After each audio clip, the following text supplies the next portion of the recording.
ओम दुम दुर्गाय नमः। आज की कथा में आप सभी भक्तों का हार्दिक स्वागत है। माँ भगवती जगदम्बा सदैव अपनी कृपा आप पर बनाए रखें। और आज आप सुनेंगे चैत्र मास की कथा का दूसरा अध्याय। और कल की कथा सुनने वाले सभी भक्तों का दिल से बहुत बहुत आभार। और जिन भक्तों ने कल का अध्याय नहीं सुना है, आज की कथा सुनने के बाद पिछला अध्याय जरूर सुन लीजिए। इससे आपको आज की कथा समझने में आसानी होगी। और आज की कथा में आप सुनेंगे श्रीमद् देवी भागवत के महात्म्य के प्रसंग में राजा सुद्युम्न की कथा। श्री सूत जी कहते हैं, हे मुनिवरों, अब आप लोग एक अन्य इतिहास भी सुनिए जिसमें कि इस देवी भागवत के महात्म्य का वर्णन किया गया है। एक बार कुंभ योनि लोपामुद्रापति महर्षि अगस्त्य ने कुमार कार्तिकेय के पास जाकर उनकी भली भांति पूजा करके उनसे विविध प्रकार की बातें पूछी। भगवान कार्तिकेय ने भी दान, तीर्थ, व्रत आदि के महात्म्य से परिपूर्ण अनेकों कथाओं का वर्णन उनसे किया। उन्होंने वाराणसी, मणिकर्णिका, गंगा तथा अनेकों तीर्थों के महात्म्य का अत्यंत विस्तार पूर्वक वर्णन किया।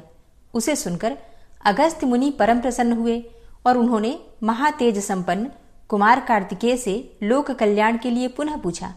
अगस्त्य जी बोले कि हे तारक रिपु, हे भगवान, हे प्रभु, आप मुझे देवी भागवत के महात्म्य तथा उसके श्रवण की विधि भी बताएं। श्रीमद् देवी भागवत नामक पुराण सभी पुराणों में अति श्रेष्ठ है, जिसमें कि तीनों लोकों की जननी साक्षात सनातनी भगवती की महिमा गाई गई है। कार्तिकेय बोले, हे ब्राह्मण, श्रीमद् देवी भागवत के महात्म्य को विस्तार पूर्वक कहने में कौन समर्थ है? मैं इस समय संक्षेप में इसे कहूंगा, आप सुनिए। जो शाश्वती सच्चिदानंद स्वरूपा भोग तथा मोक्ष प्रदान करने वाली जगदम्बा है, वे स्वयं इस पुराण में विराजमान रहती हैं। अतएव हे मुने, यह श्रीमद् देवी भागवत उन जगदम्बिका की वांगमयी मूर्ति है, जिसके पठन एवं श्रवण से इस लोक में कुछ भी दुर्लभ नहीं है। विवस्वान के एक पुत्र हुए जो श्राद्ध देव नाम से प्रसिद्ध थे। संतान रहित होने के कारण उन राजा श्राद्ध देव ने वशिष्ठ मुनि की अनुमति से पुत्रेष्टि यज्ञ किया। तत्पश्चात मनु श्राद्ध देव की भार्या श्रद्धा ने यज्ञ के होता से प्रार्थना की कि हे ब्राह्मण, आप कोई ऐसा उपाय करें जिससे मुझे कन्या की प्राप्ति हो। जिससे होता ने मन में कन्या प्राप्ति का संकल्प करते हुए आहुति डाली।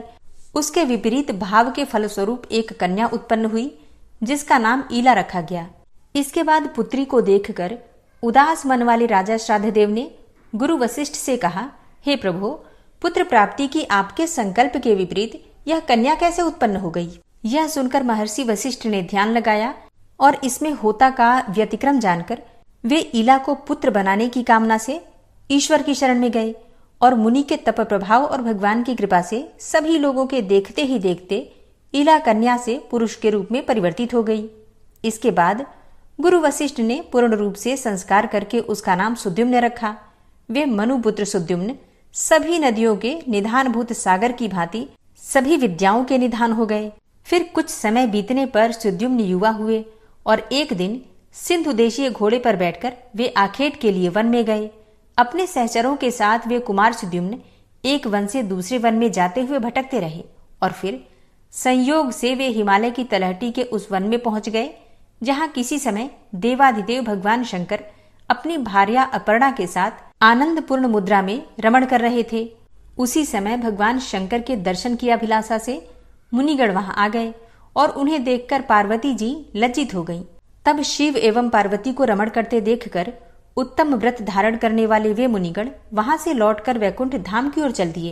तदनंतर अपनी प्रियतमा को प्रसन्न करने के लिए भगवान ने उस अरण्य को शाप दे दिया कि आज से जो भी पुरुष यहाँ प्रवेश करेगा वह स्त्री हो जाएगा।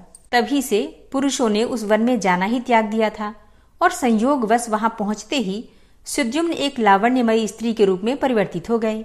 अपने सभी अनुचरों को पुरुष से स्त्री तथा घोड़ों को घोड़ियों में रूपांतरित होता हुआ देखकर सुद्युम्न आश्चर्यचकित हो गए और अब वह रूपवती तरुणी वन वन में विचरण करने लगी। फिर एक बार वह बुद्ध के आश्रम के समीप पहुंची। स्थूल तथा उन्नत स्तनों वाली, बिंब फल के समान लाल होठों वाली, कुंद फूल के समान श्वेत दांतों वाली, सुंदर मुख तथा कमल के समान नैनों वाली उस सर्वांग सुंदरी तरुणी को देखकर कामदेव के बाणों से बिधे हुए अंगों वाले भगवान बुद्ध उस पर मोहित हो गए। वह सुंदर भौहों वाली युवती भी चंद्रपुत्र कुमार बुद्ध पर आसक्त हो गई और बुद्ध के साथ रमण करती हुई उनके आश्रम में रहने लगी। हे महर्षि अगस्त्य, कुछ समय बाद बुद्ध ने उस तरुणी से पुरुरवा नामक पुत्र को उत्पन्न किया। इस प्रकार बुद्ध के आश्रम में रहते हुए कई वर्ष बीत जाने पर किसी समय उसे अपने पूर्व वृतांत का स्मरण हो आया और वह दुखित होकर आश्रम से चली गई।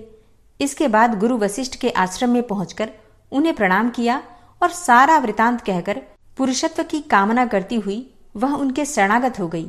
इस प्रकार सभी बातों को जानकर वशिष्ठ जी कैलाश पर्वत पर जाकर विधि विधान से भगवान शंकर की पूजा करके परम भक्ति से उनकी स्तुति करने लगे। वशिष्ठ जी बोले, हे शिव, हे शंकर, हे कपर्दी, गिरिजा के अर्धांग एवं चंद्रमौली को बारंबार नमस्कार है। मृड, सुखदाता, कैलाशवासी नीलकंठ, भक्तों को भोग तथा मोक्ष प्रदान करने वाले आपको नमस्कार है। शिव, शिव स्वरूप, शरणागत भयहारी, वृषभ वाहन, शरणदाता परमात्मा को नमस्कार है। सृजन, पालन तथा संहार के समय ब्रह्मा, विष्णु तथा महेश रूपधारी देवाधिदेव वरदायक तथा त्रिपुरारी को मेरा नमस्कार है। यज्ञ रूप तथा याजकों के फलदाता को बार बार नमस्कार है। आप गंगाधर, सूर्य, चंद्र, अग्नि स्वरूप त्रिनेत्र को मेरा नमस्कार है। इस प्रकार मुनि वशिष्ठ के द्वारा स्तुति किए जाने पर करोड़ों सूर्य सदृश प्रभा से युक्त एवं भगवती पार्वती के साथ नंदी पर आरूढ़ होकर वे जगतपति भगवान शंकर प्रकट हो गए। चांदी के पर्वत के समान प्रभा वाले त्रिनेत्रधारी भगवान चंद्रशेखर शरण में आए हुए मुनि श्रेष्ठ वशिष्ठ से अत्यंत प्रसन्न होकर बोले, श्री भगवान ने कहा, हे विप्रर्षे, आपके मन में जो भी इच्छा हो वह वर मांगिए। फिर उनके इस प्रकार कहने पर गुरु वशिष्ठ ने प्रणाम करके ईला की पुरुषत्व प्राप्ति के लिए उनसे प्रार्थना की।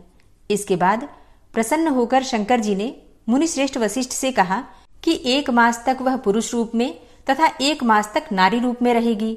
इस प्रकार शिवजी से वर प्राप्त करके महर्षि वशिष्ठ ने वर प्रदान करने के लिए सदा उत्सुक रहने वाली जगदम्बिका पार्वती को प्रणाम किया। करोड़ों चंद्रमा की कला कांति से युक्त तथा सुंदर मुस्कान वाली भगवती की सम्यक पूजा करके सदा के लिए ईला की पुरुषत्व प्राप्ति की कामना से वशिष्ठ जी श्रद्धा पूर्वक उनकी स्तुति करने लगे। हे देवी, हे महादेवी, हे भक्तों पर कृपा करने वाली भगवती, आपकी जय हो। हे समस्त देवों की आराध्य स्वरूपा और अनंत गुणों की आगार, आपकी जय हो। हे देवेश्वरी, हे शरणागत वत्सले, आपको बार बार नमस्कार है। हे दुखहारिणी, हे दुष्ट दानवों का नाश करने वाली भगवती, आपकी जय हो। हे भक्ति से प्राप्त होने वाली भगवती, हे महामाये, हे जगदम्बिके, हे भवसागर से पार उतारने के लिए नौका स्वरूप चरण कमल वाली, आपको नमस्कार है। आपके चरण कमलों की सेवा से ही ब्रह्मा, विष्णु तथा महेश आदि देवता विश्व के सृजन, पालन तथा संहार हेतु सामर्थ्य प्राप्त करते हैं। धर्म, अर्थ, काम तथा मोक्ष प्रदान करने वाली हे देवेश्वरी, आप प्रसन्न हो। हे देवी, आपकी स्तुति करने में भला कौन समर्थ है, अतः मैं आपको केवल प्रणाम कर रहा हूँ। महर्षि वशिष्ठ जी के द्वारा इस प्रकार भक्ति भाव से स्तुति किए जाने पर नारायणी परम्बा दुर्गा भगवती तत्काल प्रसन्न हो गई। तदनंतर भक्त जनों का दुख दूर करने वाली महादेवी ने मुनि वशिष्ठ से कहा कि हे मुनिश्रेष्ठ, आप सुद्युम्न के घर जाकर भक्ति पूर्वक मेरी पूजा करें। हे द्विजश्रेष्ठ, सुद्युम्न को 9 दिनों में मुझे प्रसन्नता प्रदान करने वाले श्रीमद देवी भागवत पुराण का प्रेम पूर्वक श्रवण कराइए। उसके श्रवण मात्र से उसे सर्वदा के लिए पुरुषत्व की प्राप्ति हो जाएगी। ऐसा कहकर भगवती पार्वती तथा भगवान शंकर अंतर्ध्यान हो गए। इसके पश्चात वशिष्ठ जी उस दिशा को नमस्कार करके अपने आश्रम को लौट आए और सुद्युम्न को बुलाकर उन्होंने देवी की आराधना करने के लिए उन्हें आदेश दिया। आश्विन मास के शुक्ल पक्ष में जगदम्बा की विधिवत पूजा करके वशिष्ठ जी ने राजा को नवरात्र विधान के अनुसार श्रीमद देवी भागवत पुराण सुनाया। इस प्रकार अमृत स्वरूप श्रीमद देवी भागवत पुराण को भक्ति पूर्वक सुनकर और गुरु वशिष्ठ का पूजन वंदन करके सुद्युम्न ने सदा के लिए पुरुषत्व प्राप्त कर लिया। महर्षि वशिष्ठ ने सुद्युम्न का राज्याभिषेक किया और वे प्रजाओं को प्रसन्न रखते हुए धर्म पूर्वक भूमंडल पर शासन करने लगे। सुद्युम्न ने अत्यंत श्रेष्ठ दक्षिणा वाले भांति भांति के यज्ञ किए और अंत में अपने पुत्रों को राज्य का शासन सौंपकर वे देवी लोक को प्राप्त हुए। हे विप्रो, इस प्रकार मैंने आप लोगों को इतिहास सहित देवी महात्म्य बता दिया। यदि कोई मनुष्य सद्भक्ति के साथ इसे पढ़ता अथवा सुनता है तो वह देवी की कृपा से इस लोक में संपूर्ण कामनाओं की प्राप्ति करके अंत में देवी के परम सत्य स्वरूप सालोक्य को प्राप्त कर लेता है। श्रीमद् देवी भागवत के महात्म्य के प्रसंग में रेवती नक्षत्र के पतन और पुनः स्थापन की कथा तथा श्रीमद् देवी भागवत के श्रवण से राजा दुर्दुम को मनवंतराधिप पुत्र की प्राप्ति। सूत जी बोले, इस अलौकिक एवं विचित्र कथा को सुनकर पुनः सुनने की इच्छा वाले अगस्त्य जी ने बड़ी विनम्रता पूर्वक भगवान कार्तिकेय से कहा। अगस्त्य जी बोले, हे देव सेनापते, हे देव, मैंने यह विचित्र कथा सुन ली। अब आप श्रीमद् देवी भागवत का दूसरा महात्म्य मुझे बताएं। तब कार्तिकेय जी बोले, हे मित्रा वरुण से प्रकट होने वाले मुने, अब आप ये कथा सुने जिसके एक अंश में भागवत की महिमा कही गई हो, धर्म का विशद वर्णन किया गया हो और गायत्री का प्रसंग आरंभ करके उसकी महिमा दर्शाई गई हो। उसे भागवत के रूप में जाना जाता है। यह पुराण देवी भगवती के महात्म्य से परिपूर्ण होने के कारण देवी भागवत कहा जाता है। वे परा भगवती ब्रह्मा, विष्णु और महेश की आराध्या हैं। ऋत्वाक नाम से विख्यात एक महान बुद्धि संपन्न मुनि थे। रेवती नक्षत्र के अंतिम भाग गंडांत योग में उनके यहाँ समयानुसार एक पुत्र उत्पन्न हुआ। उन्होंने उस पुत्र की जात कर्म आदि क्रियाएं तथा चूड़ाकरण एवं उपनयन आदि संस्कार भी विधि पूर्वक संपन्न किए। महात्मा ऋत्वाक के यहाँ जब से यह पुत्र उत्पन्न हुआ, उसी समय से वे शोक तथा रोग से ग्रस्त रहने लगे और क्रोध एवं लोभ ने उन्हें घेर लिया। उस बालक की माता भी अनेक रोगों से ग्रसित होकर नित्य शोकाकुल एवं अत्यंत दुखी रहने लगी। मुनि ऋत्वाक अत्यंत दुखी और चिंतित होकर सोचने लगे कि ऐसा क्या कारण है कि मेरे यह अत्यंत दुर्मति पुत्र उत्पन्न हुआ। तरुणावस्था को प्राप्त होने पर उसने किसी मुनि पुत्र की पत्नी का बलपूर्वक हरण कर लिया। वह दुर्बुद्धि अपने माता पिता की शिक्षाओं पर कभी भी ध्यान नहीं देता था। तदनंतर अत्यंत दुखित मन वाले ऋत्वाक ने यह कहा कि मनुष्यों के लिए पुत्रहीन रह जाना अच्छा है, किंतु कुपुत्र की प्राप्ति कभी भी ठीक नहीं है। कुपुत्र स्वर्ग में गए हुए पितरों को भी नरक में गिरा देता है और वह जब तक जीवित रहता है तब तक माता पिता को केवल कष्ट ही देता रहता है। अतएव माता पिता को कष्ट पहुंचाने वाले पापी कुपुत्र के जन्म को धिक्कार है। ऐसा पुत्र मित्रों का ना तो उपकार कर सकता है और न शत्रुओं का अपकार कर सकता है। संसार में वे मानव धन्य हैं जिनके घर में परोपकार पारायण तथा माता पिता को सुख देने वाला पुत्र हुआ करता है। कुपुत्र से कुल नष्ट हो जाता है, कुपुत्र से यश नष्ट हो जाता है, कुपुत्र से लौकिक तथा पारलौकिक दोनों जगत में दुख तथा नारकीय यातनाएं भोगनी पड़ती हैं। कुपुत्र से वंश नष्ट हो जाता है और दुष्ट पत्नी से जीवन नष्ट हो जाता है। विकृत भोजन से दिन व्यर्थ चला जाता है और दुरात्मा मित्र से सुख कहाँ से मिल सकता है। कार्तिकेय जी बोले, हे अगस्त्य जी, अपने दुष्ट पुत्र के दुराचरणों से निरंतर संतप्त रहते हुए मुनि ऋत्वाक ने किसी दिन गर्ग ऋषि के पास जाकर उनसे पूछा। ऋत्वाक बोले, हे भगवान, हे ज्योतिष शास्त्र के आचार्य, मैं आपसे अपने पुत्र की दुश्शीलता का कारण पूछना चाहता हूँ। हे प्रभु, आप उसे बताएं। गुरु की निरंतर सेवा करते हुए मैंने विधि पूर्वक वेदाध्ययन किया और ब्रह्मचर्य व्रत पूर्ण करके मैंने विधि विधान के साथ विवाह किया। अपनी भार्या के साथ मैंने गृहस्थ धर्म का सदैव यथोचित पालन किया और विधि पूर्वक पंच यज्ञ का अनुष्ठान किया। हे विप्र, नरक प्राप्ति के भय से बचने के लिए पुत्र प्राप्त करने की कामना से मैंने विधिवत गर्भाधान किया था, न कि वासनात्मक सुख प्राप्ति की इच्छा से। हे मुने, दुखदायी माता पिता के प्रति उद्दंड तथा बंधु बांधवों को पीड़ा पहुंचाने वाला यह पुत्र मेरे दोष से अथवा अपनी माता के दोष से उत्पन्न हुआ। तब ज्योतिष शास्त्र के ज्ञाता गर्गाचार्य ने मुनि ऋत्वाक का यह वचन सुनकर सभी कारणों पर सम्यक रूप से विचार करके कहा। गर्गाचार्य जी बोले, हे मुने, इसमें न तो आपका दोष है, न बालक की माता का दोष है और न तो कुल का ही कोई दोष है। रेवती नक्षत्र का अंतिम भाग गंडांत योग ही इस बालक की दुर्विनीतता का कारण है। हे मुने, अशुभ वेला में आपके पुत्र का जन्म हुआ है, इसी कारण यह आपको दुख दे रहा है। इसमें लेश मात्र भी अन्य कोई कारण नहीं है। अतः हे ब्रह्मन, इस दुख के शमन के लिए आप प्रयत्न पूर्वक समस्त दुर्गतियों का विनाश करने वाली कल्याणी जगदम्बा दुर्गा की आराधना कीजिए। गर्गाचार्य जी का यह वचन सुनकर ऋत्वाक मुनि क्रोध से मूर्छित हो गए और उन्होंने रेवती को शाप दे दिया कि वह आकाश से नीचे गिर जाए। अब ऋत्वाक के शाप देते ही चमकता हुआ रेवती नक्षत्र सभी लोगों के देखते ही देखते आकाश से कुमुद पर्वत पर जा गिरा। वही कुमुद पर्वत रेवती के गिरने के कारण रेवतक नाम से प्रसिद्ध हुआ और उसी समय से वह अत्यंत रमणीक हो गया। रेवती को शाप देकर मुनि ऋत्वाक ने महर्षि द्वारा बताए गए विधान के अनुसार देवी भगवती की सम्यक आराधना करके सुख और सौभाग्य प्राप्त किया। कार्तिकेय जी बोले, हे अगस्त्य जी, उस रेवती नक्षत्र के महान तेज से एक कन्या उत्पन्न हुई, जो अनुपम रूपवती होने के कारण लोक में दूसरी लक्ष्मी की भांति प्रतीत हो रही थी। रेवती नक्षत्र की कांति से प्रादुर्भूत उस कन्या को देखकर मुनि प्रमुच ने प्रसन्न होकर उसका नाम रेवती यह नाम रख दिया। तदनंतर ब्रह्मर्षि प्रमुच उसे कुमुदाचल पर्वत पर स्थित अपने आश्रम में ले गए और पुत्री की भांति उसका धर्मपूर्वक पालन पोषण करने लगे।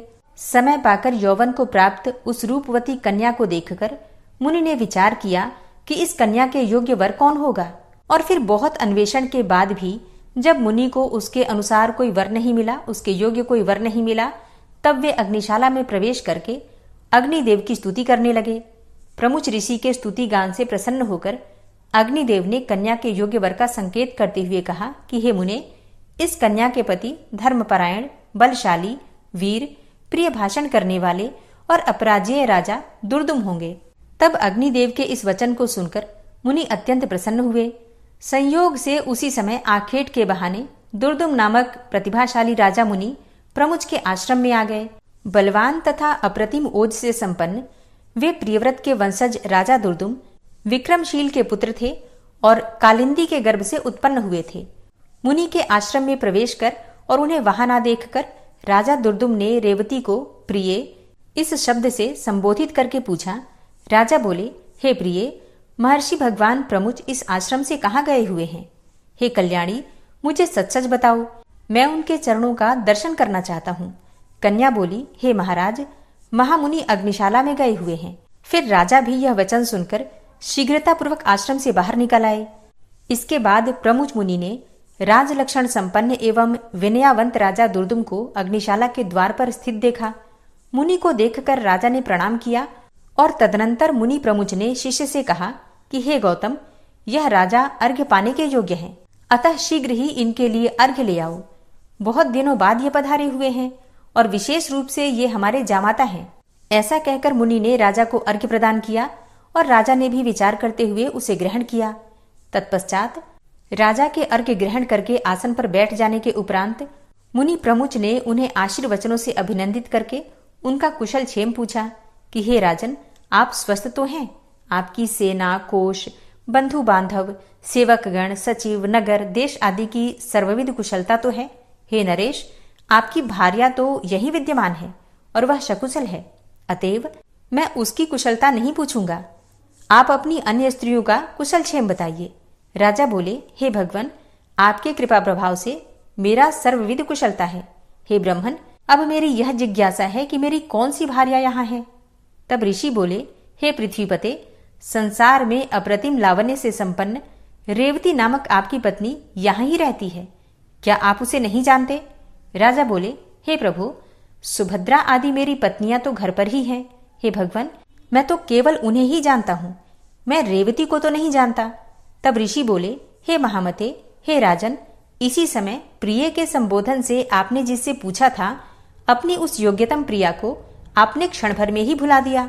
राजा बोले, हे मुने, आपने जो कहा वह असत्य नहीं है, किंतु मैंने तो सामान्य रूप से ऐसा कह दिया था, कोई दूषित भाव मेरा इसमें नहीं था, अतः आप मेरे ऊपर क्रोध न करें। ऋषि बोले, हे राजन, आपका भाव दूषित नहीं था, अपितु आपने सत्य ही कहा था। अग्निदेव के द्वारा प्रेरित किए जाने पर ही आपने ऐसा कहा था। इसका पति कौन होगा, ऐसा मेरे द्वारा आज अग्निदेव से पूछे जाने पर उन्होंने कहा था कि इसके पति निश्चित रूप से राजा दुर्दुम ही होंगे। हे महीपते, अतः मेरे द्वारा प्रदत्त इस कन्या को आप स्वीकार कीजिए। आप इसे प्रिय कहकर संबोधित भी कर चुके हैं, अतएव अब शंका रहित होकर किसी अन्य विचार में न पड़े। मुनि का यह वचन सुनकर राजा दुर्दुम चिंतन करते हुए चुप हो गए और मुनि उनके वैवाहिक अनुष्ठान की तैयारी में जुट गए। इसके बाद विवाह कार्य के लिए मुनि को तत्पर देखकर रेवती ने कहा, हे तात, आप मेरा विवाह रेवती नक्षत्र में ही संपन्न कराएं। ऋषि बोले, हे वत्से, विवाह के योग्य अन्य बहुत से नक्षत्र हैं, रेवती नक्षत्र में विवाह कैसे होगा, क्योंकि रेवती तो आकाश में स्थित ही नहीं है। तब कन्या बोली कि रेवती नक्षत्र के अतिरिक्त अन्य कोई भी नक्षत्र मेरे विवाह के लिए उचित नहीं है, अतः मैं प्रार्थना करती हूँ कि आप मेरा विवाह रेवती नक्षत्र में ही करें। ऋषि बोले कि पूर्व काल में मुनि ऋत्वाक ने रेवती नक्षत्र को पृथ्वी पर गिरा दिया था। इस प्रकार अन्य नक्षत्र में यदि तुम्हारी श्रद्धा नहीं है तब तुम्हारा विवाह कैसे होगा? कन्या बोली, हे तात, क्या केवल एक ऋत्वाक ने ही तपश्चर्या की है? क्या आपने मन वचन कर्म से ऐसी तपस साधना नहीं की है? हे पिताजी, मैं आपके तपोबल को जानती हूँ। आप तो जगत की सृष्टि करने में समर्थ हैं। अतः आप अपने तप के प्रभाव से रेवती को पुनः आकाश में स्थापित करके उसी नक्षत्र में मेरा विवाह कीजिए। ऋषि बोले कि तुम्हारा कल्याण हो। तुम जैसा मुझसे कह रही हो वैसा ही होगा। तुम्हारे हितार्थ में आज ही रेवती नक्षत्र को सोम मार्ग अर्थात नक्षत्र मंडल में स्थापित करूंगा। कार्तिकेय जी बोले, हे अगस्त जी, ऐसा कहकर मुनि ने अपने तपोबल से शीघ्र ही पूर्व की भांति रेवती नक्षत्र को फिर से नक्षत्र मंडल में स्थापित कर दिया। तदनंतर मुनि प्रमुच ने रेवती नक्षत्र में वैवाहिक विधि के अनुसार महात्मा राजा दुर्दुम को वह रेवती कन्या सौंप दी। इस प्रकार कन्या का विवाह कर देने के उपरांत मुनि ने राजा से कहा, हे वीर, तुम्हारी क्या अभिलाषा है? मुझे बताओ, मैं उसे पूरी करूंगा। राजा बोले, हे मुने, मैं स्वयंभू मनु के वंश में उत्पन्न हुआ हूं, अतः मैं यही कामना करता हूं कि आपकी कृपा से मुझे मनवंतराधिपति पुत्र की प्राप्ति हो।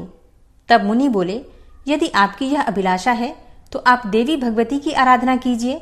ऐसा करने पर आपका पुत्र मनु अवश्य ही मनवंतराधिपति होगा। श्रीमद देवी भागवत जो पंचम पुराण के रूप में विख्यात है, उसका 5 बार श्रवण करने के उपरांत आपको मनोवांछित पुत्र प्राप्त होगा। रेवती के गर्भ से उत्पन्न रैवत नाम वाला 5वां मनु वेदवेत्ता, शास्त्रों के तत्वों को जानने वाला, धर्मपारायण तथा अपराजेय होगा। मुनि प्रमुच के इस प्रकार कहने पर प्रसन्न होकर प्रतिभा संपन्न राजा दुर्दुम ने मुनि को प्रणाम किया और वे भार्या रेवती के साथ अपने नगर चले गए। महामती राजा दुर्दुम ने अपने पिता पितामह से प्राप्त राज्य पर शासन किया और उस धर्मात्मा ने औरस पुत्रों की भांति अपनी प्रजाओं का पालन किया। एक बार उनके यहाँ महात्मा लोमश ऋषि पधारे। राजा दुर्दुम ने उन्हें प्रणाम किया और उनका विधिवत पूजन करके दोनों हाथ जोड़कर कहा। राजा बोले, हे भगवान, हे महामुने, यदि आप कृपा करें तो मैं पुत्र की प्राप्ति की कामना से आपसे देवी भागवत नामक पुराण सुनना चाहता हूँ। राजा का यह वचन सुनकर लोमस ऋषि प्रसन्न हो गए और बोले, हे राजन, आप धन्य हैं, क्योंकि तीनों लोकों की जननी देवी भगवती में आपकी ऐसी भक्ति हो गई है। देव, दानव तथा मानव की आराध्या परा भगवती जगदम्बा में यदि आपकी भक्ति उत्पन्न हुई है तो आपकी कार्य सिद्धि अवश्य होगी। अतएव हे राजन, मैं आपको श्रीमद देवी भागवत अवश्य सुनाऊंगा, जिसके सुनने मात्र से कुछ भी दुष्प्राप्य नहीं रह जाता। हे ब्रह्मन, ऐसा कहकर मुनि ने किसी शुभ दिन में कथा का आरंभ किया। अपनी पत्नी के साथ राजा ने 5 बार श्रीमद देवी भागवत पुराण का विधि पूर्वक श्रवण किया। कथा समाप्ति के दिन धर्मनिष्ठ राजा दुर्दुम ने अत्यंत प्रसन्नता पूर्वक श्रीमद देवी भागवत पुराण तथा लोमश मुनि की पूजा की। राजा ने नवार्ण मंत्र से हवन करके कुमारी कन्याओं को भोजन कराया और सपत्नीक ब्राह्मणों को प्रभूत दक्षिणा दान द्वारा संतुष्ट किया। कुछ समय बीत जाने पर भगवती की कृपा से उस रानी रेवती ने लोक कल्याणकारी गर्भ धारण किया। इसके बाद जब समस्त ग्रह नक्षत्र अपने अपने अनुकूल स्थानों पर थे और सभी मांगलिक कृत्य संपन्न हो गए थे, ऐसे शुभ समय में रेवती ने पुत्र को जन्म दिया। पुत्र के जन्म का समाचार सुनकर राजा दुर्दम अत्यंत प्रसन्न हुए और उन्होंने स्नान करके स्वर्ण कलश के जल से पुत्र का जात कर्म आदि संस्कार संपन्न किया। तदनंतर राजा ने विधि पूर्वक दान देकर ब्राह्मणों को संतुष्ट किया। समय पर पुत्र का उपनयन संस्कार करके राजा ने अपने पुत्र को अंगों सहित वेदों का अध्ययन कराया। इस प्रकार राजा का वह रैवत नामक तपस्वी पुत्र समग्र विद्याओं का निधान, धर्मपरायण, अस्त्र विशारदों में श्रेष्ठ, धर्म का वक्ता तथा धर्म का पालन करता हो गया। इसके बाद ब्रह्मा जी ने रैवत को मनु के पद पर नियुक्त किया और वे श्रीमान मनवंतराधिप के रूप में धर्म पूर्वक पृथ्वी पर शासन करने लगे। इस प्रकार मैंने देवी भगवती के इस प्रभाव का संक्षिप्त रूप से वर्णन कर दिया। इस श्रीमद देवी भागवत पुराण के महात्म का विस्तार पूर्वक वर्णन करने में भला कौन समर्थ है। सूत जी बोले, हे ब्राह्मणों, इस प्रकार श्रीमद देवी भागवत का महात्म्य तथा उसकी विधि सुनकर और कुमार कार्तिकेय की पूजा करके अगस्त जी अपने आश्रम चले गए। हे विप्रो, मैंने आप लोगों के समक्ष श्रीमद देवी भागवत का यह महात्म्य कह दिया। जो मनुष्य श्रद्धा पूर्वक इसका श्रवण तथा पाठ करता है वह इस लोक में संपूर्ण भोगों का सुख प्राप्त करके अंत में मोक्ष प्राप्त करता है। ओम नमः चंडिकायै। आज की कथा का यहीं पर समापन करती हूँ।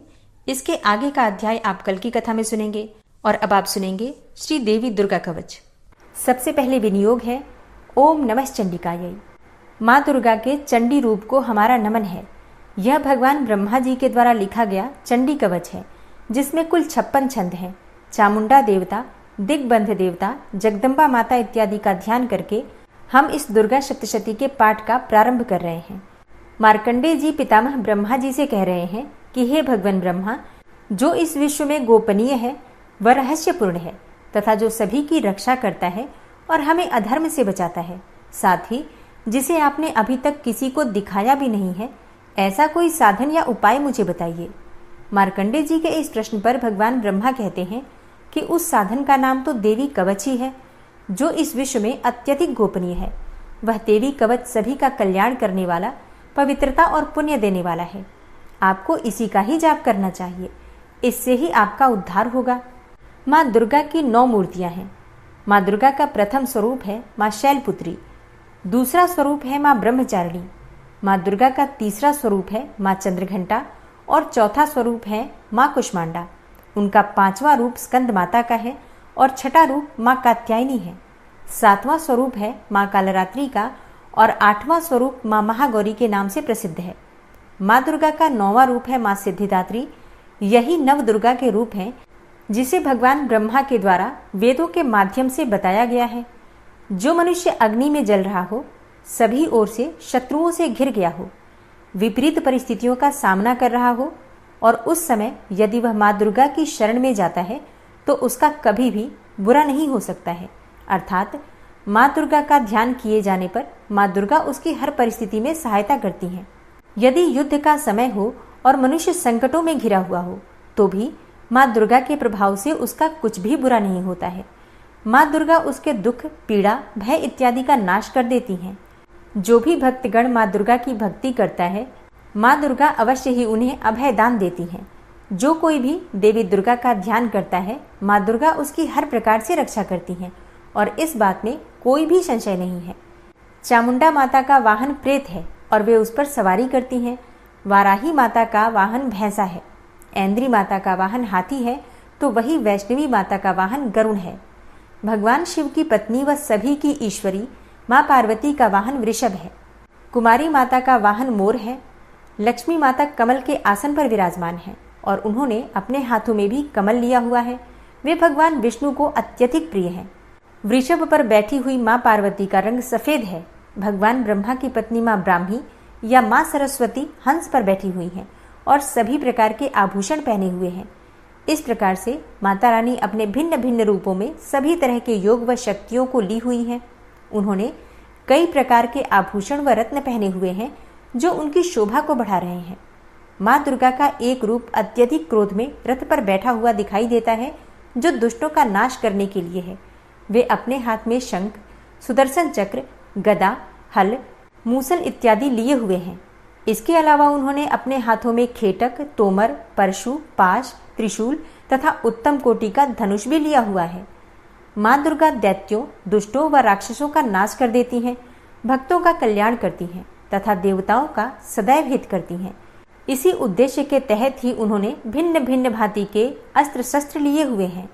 माँ दुर्गा के महारुद्र, प्रलयंकारी, पराक्रमी, महाशक्तिशाली, अत्यधिक उत्साही तथा भय का नाश कर देने वाले इस रूप को हम सभी नमस्कार करते हैं।